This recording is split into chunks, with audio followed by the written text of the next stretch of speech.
Número 1. ¿En qué se interesó Paul Ekman en los años 50 del siglo pasado al inicio de su investigación y qué encontró? Ekman se interesó por las expresiones faciales en las emociones y por saber si éstas eran universales o culturalmente aprendidas.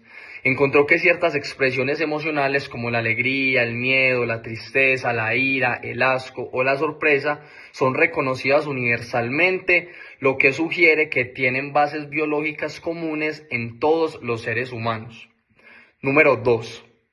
Quien sostenía desde el siglo XIX que las expresiones faciales y gestos no eran socialmente aprendidos y en qué se basaban. Charles Darwin sostenía esta idea en su obra La expresión emocional en el hombre y los animales, de 1972. Argumentaba que las expresiones faciales eran innatas y compartidas entre los seres humanos y algunos animales. Se basaba en observaciones comparativas entre especies y la similitud de reconocimiento y relaciones emocionales entre ellos. Número 3. ¿En qué consisten las reglas de manifestación?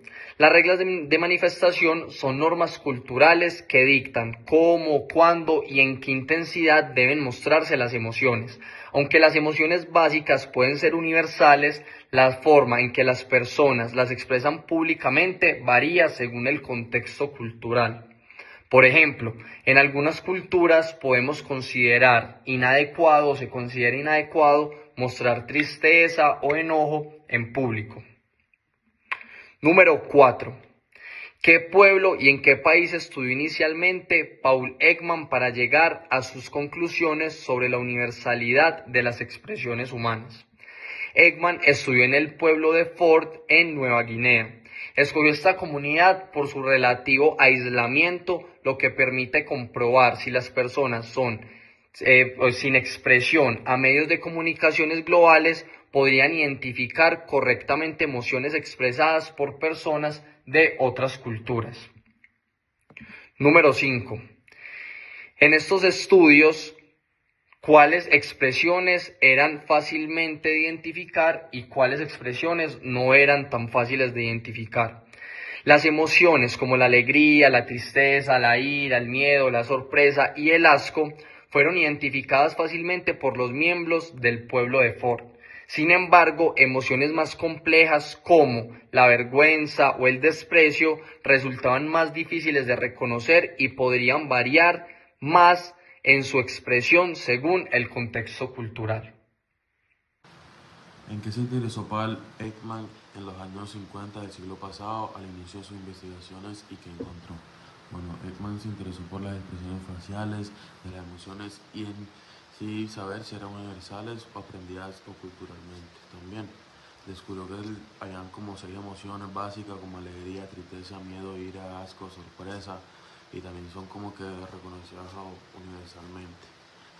Bueno, también en los estudios cuáles expresiones eran fáciles de identificar y cuáles no. Las emociones como básicas, así como la alegría, tristeza, miedo, sorpresa, fueron muy fáciles de identificar. Emociones más complejas como la vergüenza, el desprecio, esas sí fueron más difíciles de reconocer. Bueno, al menos 2 posiciones que critican las investigaciones de Paul Ekman sobre las expresiones faciales y, bueno, las voy a describir.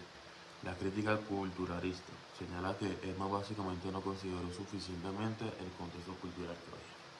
2. Crítica de metodología. Cuestiona el uso de fotos en expresiones posadas y que no reflejan esas emociones reales que tienen las personas. Bueno, si yo tuviera que definir como que las expresiones faciales que son socialmente más aprendidas, ¿qué método tal vez yo utilizaría? Bueno, yo utilizaría tal vez un estudio comparativo entre grupos o diferentes culturas, incluyendo tal vez comunidades aisladas, y poder aplicar como técnicas para que la resonancia magnética funcional se pueda observar esas reacciones cerebrales que tienen. Bueno, ¿qué aplicaciones pueden tener los descubrimientos de Paul Ekman para el neuromarketing? Bueno, pueden permitir analizar microexpresiones, tal vez para identificar emociones auténticas, como para ayudar a los consumidores y entender tal vez sus reacciones emocionales, tal vez como de productos o marcas que ellos vean. Y bueno, ¿qué herramientas actualmente en Mercalab hay en mi universidad FIT que los descubrimientos de Paul Ekman usan o aplican? El software de FreeReader, que analiza básicamente como los microexpresiones que tienen en el tiempo real. Esas emociones de los consumidores ante los estímulos publicitarios que nosotros vemos al ejecutar estrategias de marketing. Eso lo vimos nosotros en la clase con el profesor. Bueno, y ahora voy a describir como una acción de marketing y como la marca respectiva que uno tiene, en la que tal vez puede ser aplicada en la teoría de Paul Ekman sobre las universidades de las expresiones.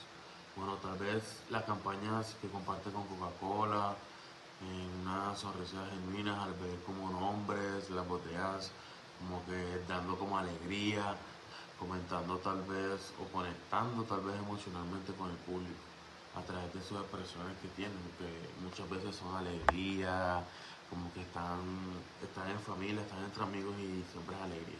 Entonces esto puede ser un ejemplo de eso.